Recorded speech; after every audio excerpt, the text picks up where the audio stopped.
श्री शिवाय नमस्तुभ्यं।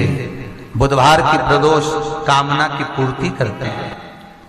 बुधवार की प्रदोष पड़ती है तो शिव रजत भवन में निवास करते हैं। प्रदोष के दिन प्रदोष काल में शिव जी के नाम का स्मरण प्रत्येक।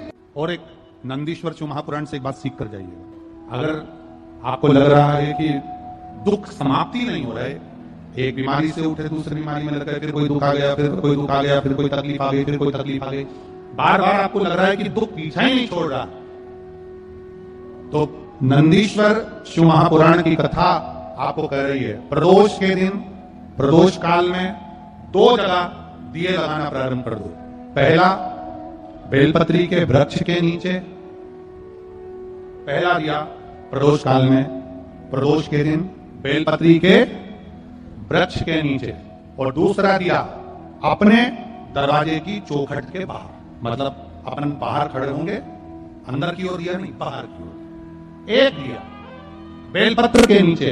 देवादिदेव महादेव से प्रार्थना कर कर, हे शिव शंकर, हे गौरी शंकर, हे शिव, आज प्रदोष का दिन प्रदोष काल में आप भ्रमण के लिए निकलोगे नंदीश्वर के साथ में, ऐसी कृपा करना, आपके लिए मैंने द्वार सजाया है भोलेनाथ, आपकी दृष्टि मेरी चौखट पर भी कर देना, मेरी जिंदगी सवर जाए। इसलिए 2 दिए स्मरण, जिस दिए को आप लगाओगे प्रदोष के दिन प्रदोष काल में, एक दिया बेलपत्री के वृक्ष के नीचे लगाया है, और दूसरा दिया जब आप घर में प्रवेश करोगे तो राइट हैंड पर ही लगाए, राइट हैंड पर। बहुत बहुत साधुवाद आप।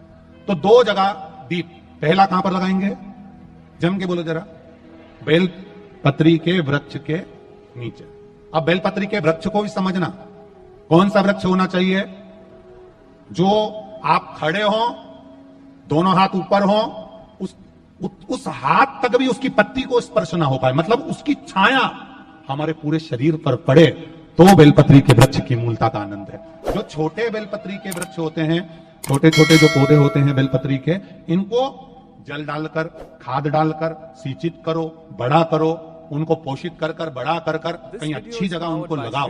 ये नहीं कि छोटी बेलपत्री के पत्ते तोड़ लो या छोटे से पौधे के पत्ते तोड़ लो, वो श्रेष्ठता नहीं है। शिव पुराण कहती है वृक्ष वो होना चाहिए जिसकी छाया हमारे ऊपर है। बाकी के आपके घर में आप बेलपत्री का पौधा लगाते हो, उसको बड़ा करो, बड़ा करने के बाद उसको कहीं अच्छी जगह पर लगाओ, जिससे वो बेलपत्री का पौधा बड़ा हो जाए। बड़ा हो जाएगा, हम हैं नहीं है, कम से कम वो पौधा रहेगा, वृक्ष बनेगा, वृक्ष बनेगा तो उसकी पत्तियां टूटकर महादेव पर चढ़ेगी, तो हमारा कल्याण अपने आप हो जाएगा। सफेद दुर्वा, यदि 41 दुर्वा प्रत्येक बुधवार को गांठ लगाकर गणेश जी को समर्पित कर कर वापिस उठाकर उस दुर्वा को खाली पेट, आपके घर में भी गणेश जी होंगे, उनको समर्पित करो, खाली पेट इस दुर्वा को केवल चबा चबा कर खा लो और आधे घंटे बाद पानी को पी लो। बुधवार की बुधवार 5 बुधवार करना, गणेश जी को चढ़ाना, सफेद दुर्वा को गणेश जी को समर्पित कर कर चबा चबा कर खाना। उदर की प्रॉब्लम, जो भी मसा आदि की प्रॉब्लम होती है, उदर से जुड़ी हुई होती है, जिस चीज से जुड़ी होगी, पेट की जितनी प्रॉब्लम होगी, आपको जितनी भी प्रॉब्लम होगी, वो सारी 5 बुधवार करना, छठे बुधवार को जरूरत ही नहीं पड़ेगी। कितनी भी प्रॉब्लम हो पेट से, कितनी। ऐसा जीवन में कि मैं बहुत दुखी हूं और कष्टमय जीवन चल रहा है और कोई समस्या का हल ही नहीं मिल रहा, बहुत दिन हो गए जूझ रही हूं इन समस्याओं से, तो बेलपत्री की जड़ के अंतर्गत, जो बेलपत्री का बड़ा वृक्ष हो, उसकी जो जड़ हो, उस जड़ पर लाल चंदन घिसकर या लाल चंदन से कटोरी में घिसकर लेकर जाए।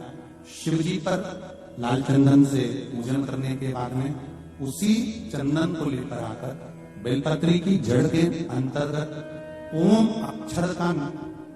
अक्षर को लिखकर एक बेलपत्र अपनी कामना कर उस जड़ पर बेलपत्री के समर्पित करना। पहले कथा में कहा है कि बेलपत्री कोई साधारण सा वृक्ष नहीं है, इसको केवल साधारण मत। This video is powered by Shri Shivaya Namastubhyam. ये कोई सादा सा वृक्ष नहीं। बेलपत्री की जड़ में ओम शब्द लेकर, अक्षर लेकर, उस पर एक बेलपत्र समर्पित कर शिव जी से अपनी कामना कर जो प्रदोष के दिन, प्रदोष काल के अंतर्गत बेलपत्री के वृक्ष की पूजन कर ये नाद कर ओम अक्षर का नाद कर स्मरण कर आता है। ज्यादा से ज्यादा कहेंगे तो 4 दिन, 5 दिन में या 6 दिन में मेरा देव हरिदेव महादेव जो समस्या और टेंशन जिंदगी में चल रहा होता है उससे थोड़ा बहुत निजात मेरा देव हरिदेव महादेव उसी समय करना प्रारंभ कर देगा। शिव कृपा पर चंदन लगा होना चाहिए शिवलिंग पर। पहले शिवलिंग पे चंदन लगाना है, उसके बाद लेकर कौन से दिन जम के बोल रहा प्रदोष समय, प्रदोष काल। लग रहा है कि जूझ रहे हैं हमारे जीवन में बहुत टेंशन। ओम अक्षर का नाद मूल होना चाहिए। खाली ना जाता कोई, खाली ना जाता कोई दर से तुम्हारे, मैं भी खड़ी हूँ नदी बाहे पसार, मैं भी खड़ा हूँ नदी बाहे पसार। ब्रह्मा, विष्णु और महेश, इन तीनों की जो देवियां हैं ब्रह्मांडी, लक्ष्मी और पार्वती। थोड़ा ध्यान लगाकर सुनना। हरतालिका तीज शिव महापुराण की कथा ही नहीं, आप जो तीज करते हो, हरियाली करो चाहे सातुड़ी करो, उस तीज की महत्वता क्या है, इस हिंगोली की शिव महापुराण की कथा में अपने को समझना है कि उसकी मूल तत्वता, उसकी महत्वता है क्या, उसका महत्व क्या है।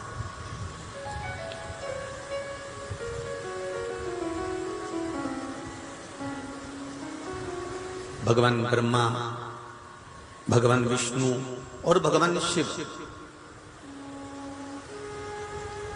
इन तीनों की जो अर्धांगिनियां ब्रह्माणी, लक्ष्मी और पार्वती, इन तीनों ने तप कर साधना कर ब्रह्मदेव को, भगवान विष्णु को और भगवान शंकर को प्राप्त किया।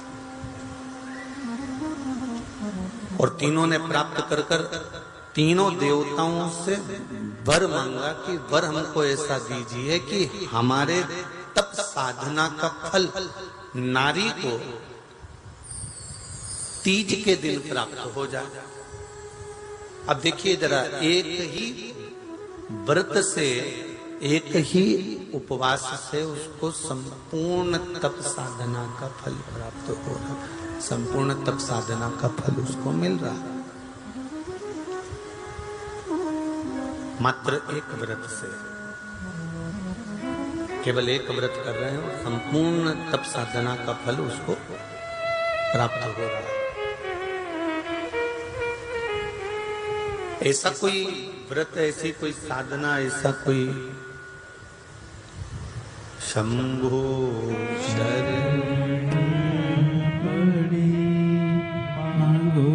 घड़ी रे घड़ी मुख काटो दया करी मैं दर्शन घड़ी रे घड़ी। लक्ष्मी जी ने भगवान विष्णु से करी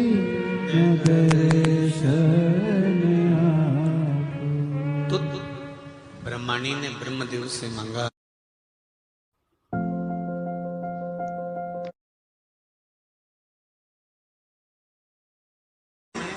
ब्रह्मा, विष्णु और महेश ने ब्रह्मदेव से मांगा, लक्ष्मी जी ने भगवान विष्णु से मांगा, पार्वती जी ने भगवान शिव से मांगा कि ऐसा वर दे दीजिए जिस वर से एक ही व्रत करने से संपूर्ण फल की प्राप्ति हो जाए। संपूर्ण फल मिल जाए, ऐसा एक व्रत का फल दे दीजिए, मात्र एक व्रत का।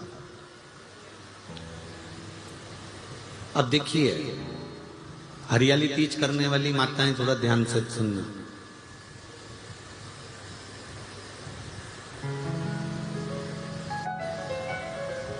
हरियाली तीज जब माताएं करती हैं तो एक हरियाली तीज, एक गणगौर की तीज, ये दो तीज के व्रत ऐसे होते हैं जिसमें जब माताएं करती हैं तो उस समय पर उमा, ब्रह्मणी और लक्ष्मी, इन तीनों की आराधना का फल उसको केवल एक व्रत से प्राप्त हो जाता है। अब देखिए दूसरा सातुड़ी तीज।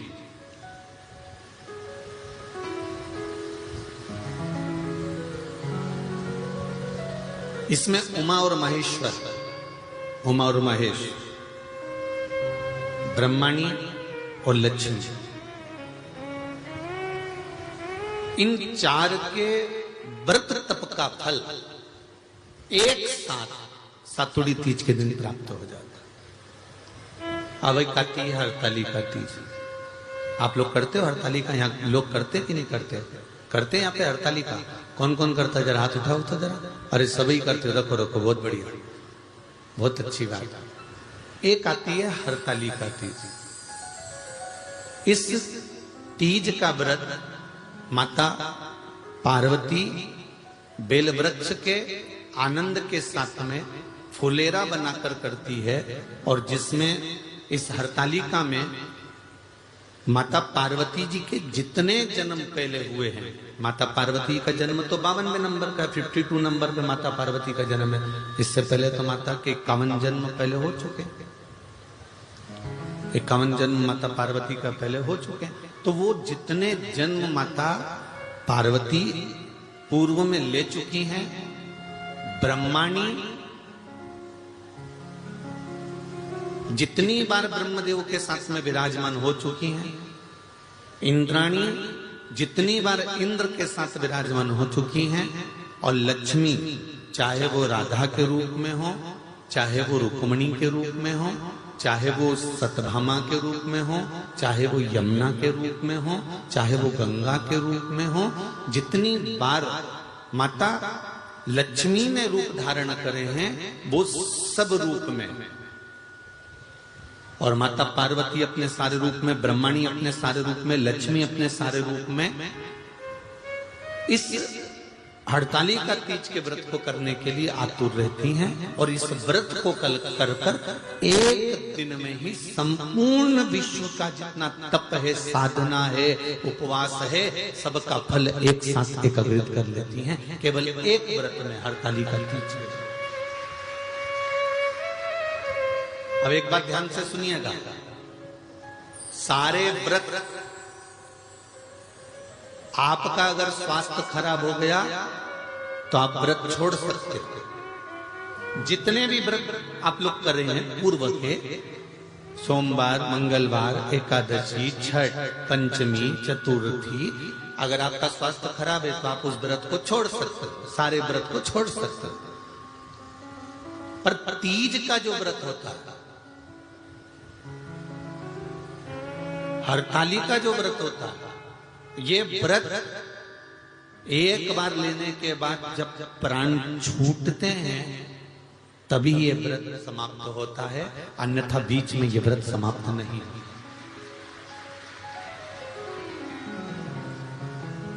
ये व्रत समाप्त होता ही नहीं। अगर शरीर से नहीं बनता कि अब हमारी अवस्था हो गई, अब शरीर से नहीं बन रहा है, तो भले एक पहर की पूजन कर कर, एक पहर का नियम धारण कर कर, एक पहर का स्मरण कर कर, एक पहर का पूजन व्रत धारण करो, और उसके बाद में भले आप थोड़ा सा जो भी आपको लेना है वो कर लो, पर इस व्रत को करना ही पड़ता है। इस व्रत का नियम ही यही है। इस व्रत की ब्रह्मा, विष्णु और महेश, इन तीनों की जो देवियां हैं, ब्रह्माणी, लक्ष्मी और पार्वती। थोड़ा ध्यान लगाकर सुनना। हरतालिका तीज शिव महापुराण की कथा ही नहीं, आप जो तीज करते हो, हरियाली करो चाहे सातुड़ी करो, उस तीज की महत्वता क्या है, इस हिंगोली की शिव महापुराण की कथा में अपने को समझना है कि उसकी मूल तत्वता, उसकी महत्वता है क्या, उसका महत्व क्या है।